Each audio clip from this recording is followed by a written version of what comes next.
के भएर बुढा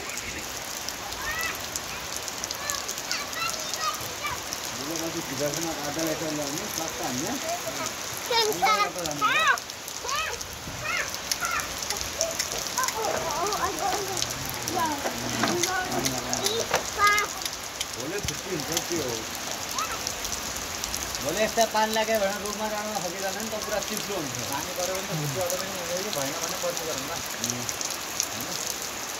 हामीलाई बोलबाट बेर ल्याउनुपर्छ भाइ भोलि पर्छ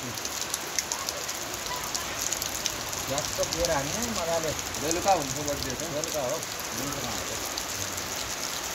अन्त बिरयानी छिटो नै बनाउने होइन